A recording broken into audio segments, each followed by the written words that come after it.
Hello po mga kapatid, isang pinagpalang umaga na naman po sa inyong lahat at sa ating lahat mga kapatid. Pinagpala tayo ng Diyos kasi ginising niya tayo ulit. Lalo-lalo na binigyan na naman ng chance ng pagkakataon para magawa natin ang lahat, lalong-lalo na ang makinig, mag-aral at magbasa ng kanyang salita. Pero unahin po natin ang lumapit sa ating Diyos. Magsiyo po tayo. Aming Ama na nasa langit, muli ka namin pinupuri at pinasasalamatan. Maraming salamat na naman, Lord, sa isang pagkakataon na ipinagkaloob mo po sa amin ngayong araw na to, lalong-lalo na ngayong umagang ito, na kami magising, na kami makinig, mag-aral, magbasa ng iyong salita. Muli mo po kaming samahan, turuan, gabayan, o God, at buksan niyo aming puso at isipan para lubusan namin maintindihan, maunawaan ang iyong mga sasabihin ngayong umaga nito. Lord, ako din, Lord, turuan mo rin po ako, samahan mo rin po ako, gabayan mo rin po ako, para lahat ng aking sasabihin ay galing lamang po sa iyong salita. Maraming salamat po. I pray na maririnig na naman namin ngayong umaga nito ay mali sa buhay namin ng Diyos. Sa pangalan ng Panginoong Hesus.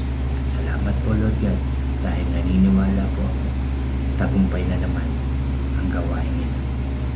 Salamat po. Salamat po. Muli, Lord, pinupuri kita, pinasasalamatan, sinasamba sa tanging pangalan ng aming Panginoong Hesus at sa pakitipisan ng banal na Espiritu, lahat tayo ay magsabi ng Amen and Amen. At ito po ang aking channel.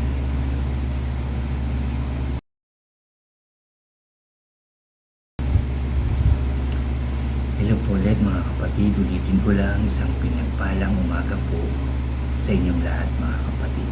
Bago po ako mag-umpisa ng aking sharing ngayong umaga, anyayahan ko lang po yung mga bago dyan sa aking channel na huwag niyo pong kalimutan na mag-subscribe.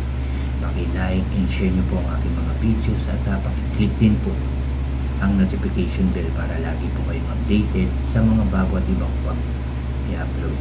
Salamat mga kapatid, salamat po, salamat. Mga kapatid, nandito pa rin po ako sa Mateo chapter 26 at dito na po ako dinala ng aking devotion dito sa verse 36 hanggang 39 po. Ulitin ko lang, Mateo 26 verse 36 hanggang 39 po ang aking devotion na i-share ngayong umagang ito, at ito po ay may pamagat na nanalangin si Jesus sa Getsemani. Mag-umpisa na po tayo.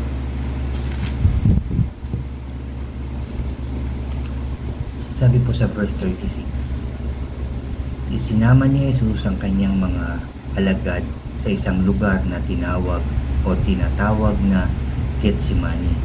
Sinabi niya sa kanila, dito muna kayo at mananalangin ako sa dako roon. Verse 37, ngunit isinama niya sina Pedro at ang dalawang anak ni Zebedeo. Nagsimulang mabagabag at maghirap ang kanyang kalooban. Kaya sinabi niya sa kanila, ako'y halos mamatay sa tindi ng kalungkutan. Maghintay kayo rito at samahan ninyo ako sa pagpupuyat. Ito yung sinabi ko nga kahapon ng umaga sa aking sharing. Ito yung pagkakataon na ipagkakanulo na ang ating Panginoong Hesus ni Judas. Ano po, kasama nga dun yung mga nagbayad sa kanya. Ano po, nandun yung mga taong may dalang mga itak at pamalo dahil kukunin nila, dadakpin nila ang ating Panginoong Hesus.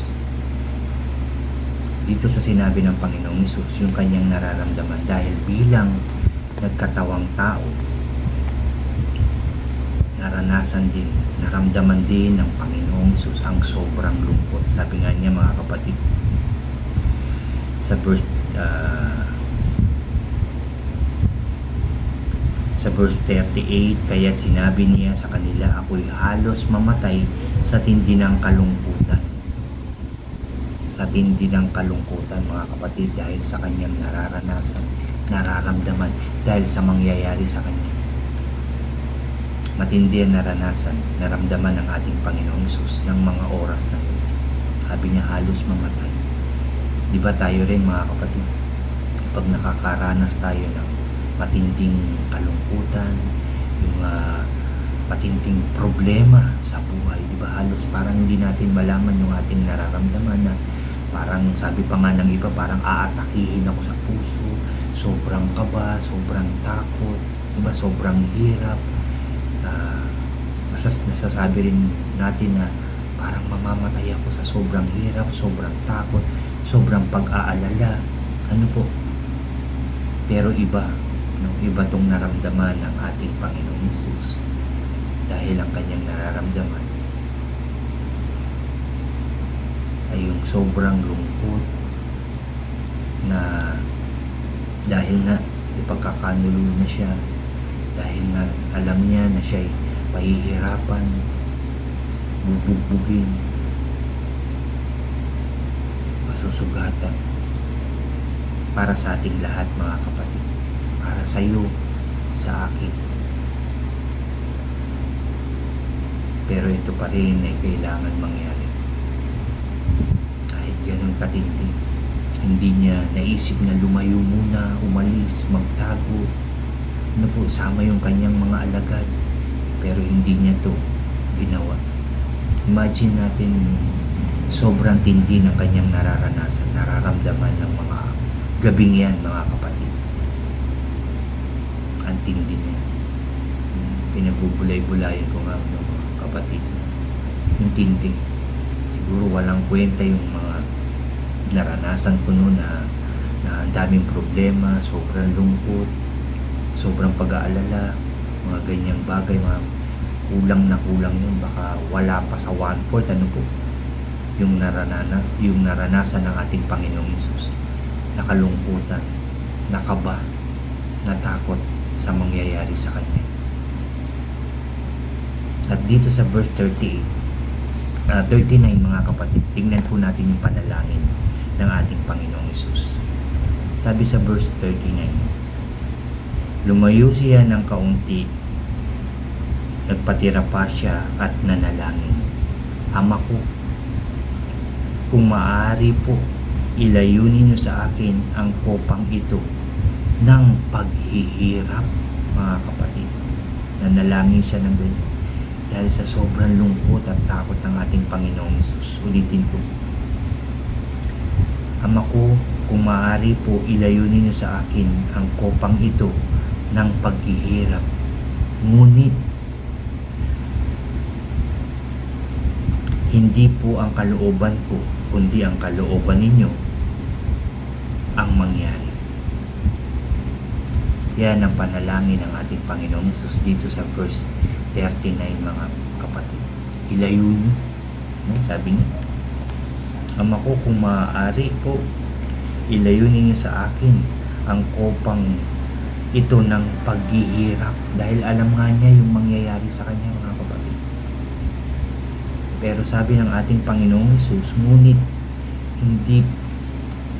hindi po ang kalooban ko, kundi ang kalooban ninyo ang mangyari. Kung ano yung kalooban ng ating Ama, yun pa rin ang mangyayari. Yun pa rin daw ang mangyari, sabi ng ating Panginoong Hesus. Naisip ko lang din, habang binabasa ko to, habang pinag-aaralan ko ito, kung ako, hindi ko alam ang gagawin. Yun nga, nung naisip ko na baka tumakbo ako, lumayo, magtago sa sobrang takot, sa sobrang kalungkutan. Pero ang Panginoong Hesus, hindi yung kalooban ko, kundi yung kalooban niyo po. Yung kalooban ninyo ang mangyayari. Alam na ng Panginoong Hesus to. Kaya dahan-dahan nararanasan niya na yung kalungkutan, paghihirap ng puso, ng isipan, yung damdamin mga kapatid bilang nagkatawang tao. Pero kung tutuusin, kaya niyang humingi ng tulong sa kanyang ama para magpadala ng bata-batalyong anghel para siya iligtas. Pero hindi niya ito ginawa alang-alang sa iyo, sa akin, at sa lahat ng tao.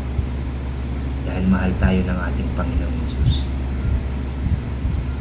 Kaya hinayaan niyang mangyari pa rin ang kalooban ng kanyang ama.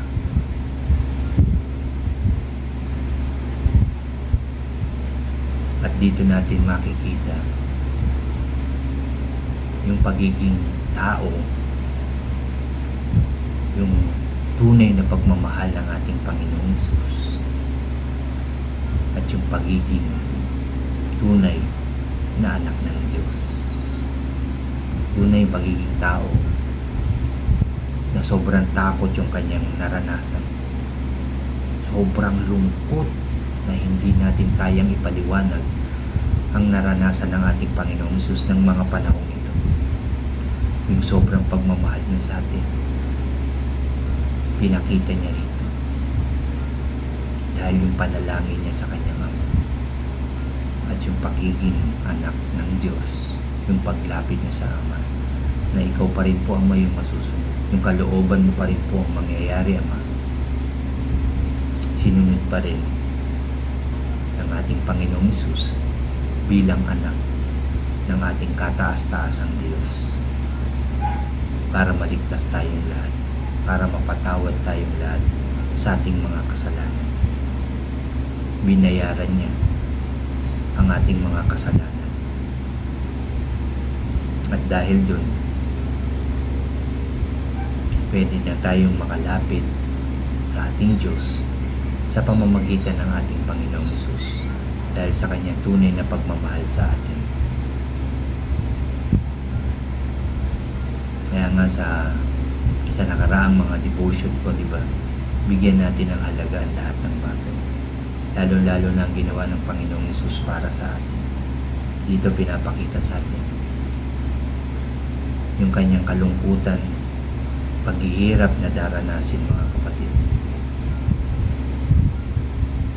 Kaya magpatuloy tayong gumawa ng mabuti alang-alang sa ginawa ng Panginoong Hesus sa atin. Magmahalan tayo kagaya ng pagmamahal ng ating Panginoong Hesus sa atin. Magpakumbaba, magpatawaran tayo kagaya ng kapatawaran ipinagkaloob sa atin ng ating Panginoong Hesus para sa ating mga kasalanan. Yan ang tinuturo sa atin, mga kapatid.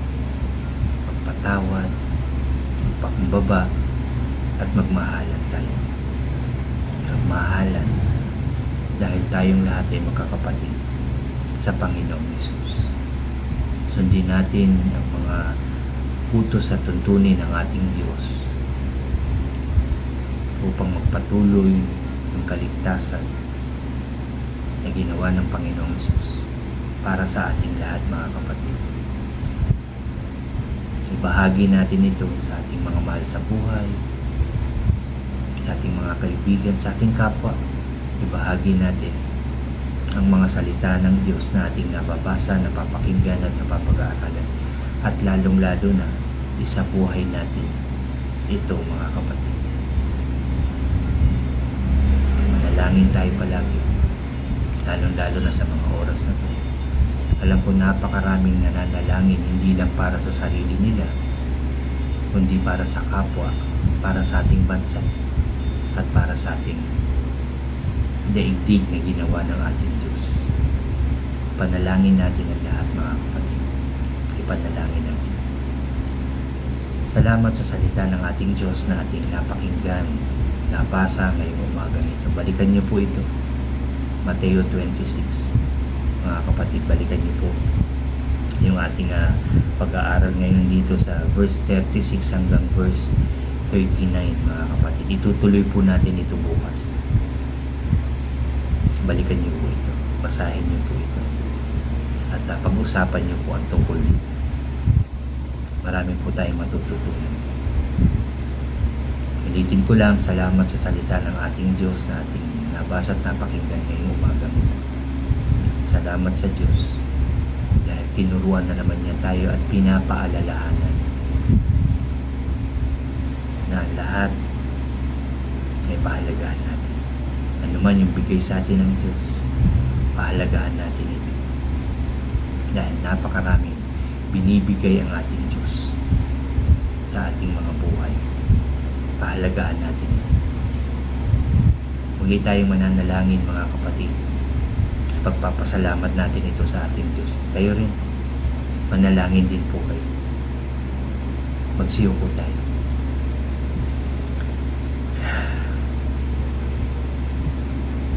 Ama namin na nasa langit, muli ka namin pinupuri at pinasasalamatan.